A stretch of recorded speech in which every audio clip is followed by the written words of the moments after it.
नमस्कार, मैं हूं अनुष्का और आप देख रहे हैं लाइव न्यूज दिल्ली। रुक करते हैं लाइव न्यूज दिल्ली की खास खबर की ओर। फरवरी में होने वाला दिल्ली विधानसभा चुनाव से पहले राष्ट्रीय राजधानी में सियासी घमासान चरम पर है। ऐसे में दिल्ली की मौजूदा सत्ताधारी आम आदमी पार्टी ने सोमवार को त्यागराज स्टेडियम में महिला अदालत कार्यक्रम का आयोजन किया। इस मौके पर आप के राष्ट्रीय संयोजक अरविंद केजरीवाल ने महिला सुरक्षा और कानून व्यवस्था को लेकर केंद्र की बीजेपी सरकार पर जमकर निशाना साधा। केजरीवाल ने आरोप लगाया कि दिल्ली पुलिस पर नियंत्रण होने के बावजूद बीजेपी महिला सुरक्षा को प्राथमिकता नहीं देती। दिल्ली के त्यागराज स्टेडियम में आयोजित महिला अदालत इवेंट में इंडिया गठबंधन के सहयोगी अखिलेश यादव भी शामिल हुए। दिल्ली की मुख्यमंत्री आतिशी और आप के राज्यसभा सांसद संजय सिंह भी मौजूद थे। इस मौके पर केजरीवाल ने कहा कि 10 साल पहले आपने मुझे दिल्ली के स्कूल, अस्पताल और पानी की व्यवस्था सुधारने की जिम्मेदारी दी थी और मैंने अपना काम किया है, लेकिन आपने सुरक्षा की जिम्मेदारी बीजेपी और अमित शाह को दी, जो इसमें नाकाम रहे। उन्होंने ये भी कहा कि वो महिलाओं को वोट बैंक नहीं मानते और उनकी सुरक्षा सुनिश्चित करने के लिए अपनी शक्ति के भीतर सब कुछ किया है। अरविंद केजरीवाल ने आगे कहा कि आपके सत्ता में आने से पहले शहर में कई सीसीटीवी कैमरे नहीं थे। हमने लोगों की सुरक्षा बढ़ाने के लिए सीसीटीवी कैमरे लगाए और बस मार्शल नियुक्त किए।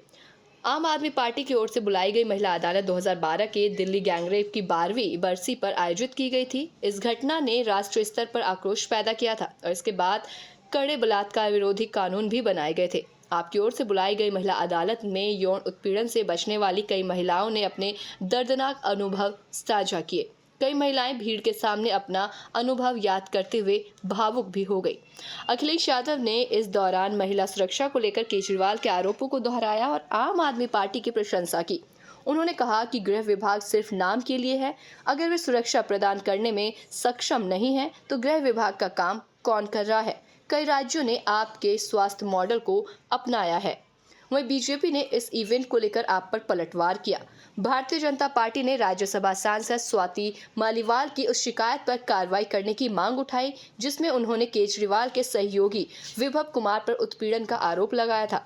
बीजेपी ने कहा कि ऐसा लगता है कि केजरीवाल भूल गए हैं कि अखिलेश यादव के पिता मुलायम सिंह यादव ने एक बार महिलाओं के खिलाफ अपराध करने वाले लड़कों का बचाव करते हुए कहा था कि लड़कों से गलतियां हो जाती हैं। क्या अखिलेश यादव अपने पिता के बयान को लेकर माफी मांगेंगे? वन नेशन वन इलेक्शन से जुड़ा विधेयक आज यानी मंगलवार को लोकसभा में पेश किया जाएगा। केंद्रीय कानून मंत्री अर्जुन राम मेघवाल इस विधेयक को सदन के पटल पर रखेंगे। इस विधेयक को संविधान विधेयक 2024 नाम दिया गया है।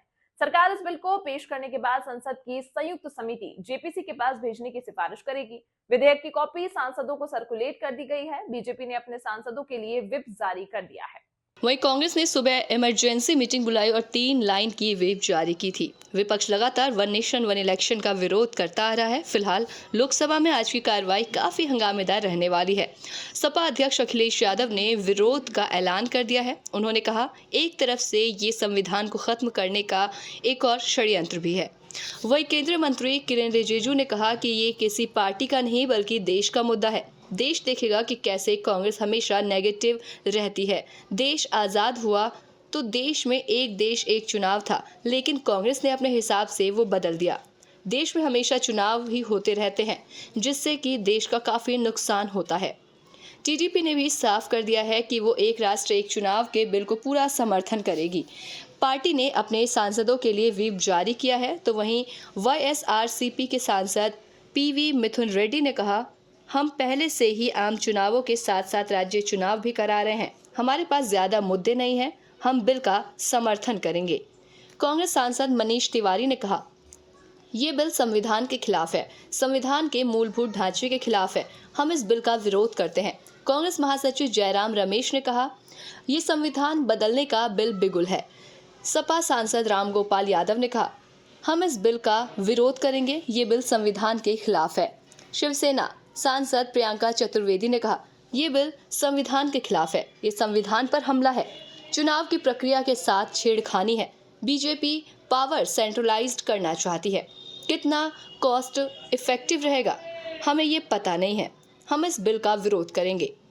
केंद्रीय कृषि मंत्री शिवराज सिंह चौहान ने कहा, वन नेशन वन इलेक्शन आज देश की आवश्यकता है। बार बार होने वाले चुनाव से देश की प्रगति और विकास कार्य प्रभावित होते हैं।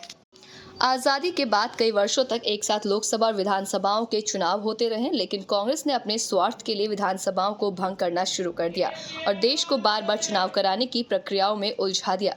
कांग्रेस तो संवैधानिक नियमों और प्रक्रियाओं का निरंतर उल्लंघन करती रही है।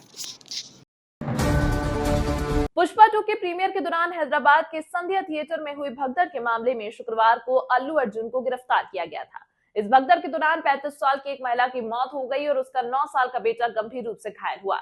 वहीं अल्लू अर्जुन को गिरफ्तारी के कुछ घंटों बाद ही अंतरिम जमानत भी मिल गई थी, लेकिन उन्हें एक रात जेल में गुजारनी पड़ी थी और वह शनिवार सुबह बेल पर रिहाई के बाद अपने घर लौटे थे। वहीं जेल से रिहा होने के बाद कई लोगों ने तेलुगु सुपरस्टार से सवाल किया कि वह मृतका रेवती के परिवार व उनके घायल बेटे श्री तेज से अस्पताल में क्यों नहीं मिले। वहीं रविवार रात अल्लू अर्जुन ने एक बयान जारी कर इस सवाल का जवाब दे दिया। अल्लू ने अपने सोशल मीडिया हैंडल पर शेयर किए गए अपने नोट में लिखा था, मैं श्री तेज के बारे में बहुत ज्यादा कंसर्न हूँ, जो दुर्भाग्यपूर्ण घटना के बाद से मेडिकल केयर में है। चल रही कानूनी कार्रवाई के कारण मुझे उनसे और उनके परिवार से मिलने न जाने की सलाह दी गई है। मेरी प्रार्थनाएं उनके साथ हैं और मैं मेडिकल और पारिवारिक ज़रूरतों को पूरा करने की जिम्मेदारी लेने के लिए कमिटेड हूँ। मैं उनके जल्द ठीक होने की दुआ करता हूँ और मैं उनसे और उनके परिवार से जल्द मिलने के लिए उत्सुक हूँ। आपको बता दें कि अल्लू अर्जुन की गिरफ्तारी के बाद मृतका रेवती के पति एम भास्कर ने कहा था कि वो अभिनेता के खिलाफ मामला वापस लेने को तैयार है। उन्होंने मीडिया से कहा था, मैं केस वापस लेने के लिए तैयार हूँ। मेरा बेटा फिल्म देखना चाहता था, इसलिए हम वहां गए। जिस भगदड़ में मेरी पत्नी की मौत हुई उससे अल्लू अर्जुन का कोई लेना देना नहीं है। इस बीच पुष्पा 2 द रूल का बॉक्स ऑफिस पर दबदबा कायम है। इसमें रश्मिका मंदाना और फहद फासिल भी प्रमुख भूमिकाओं में हैं। पैन इंडिया एक्शन ड्रामा ने ग्लोबल बॉक्स ऑफिस पर 1200 करोड़ रुपए से ज़्यादा की कमाई की है।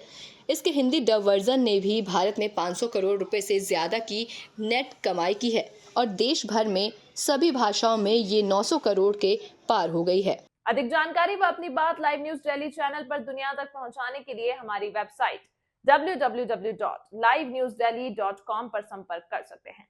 नमस्कार।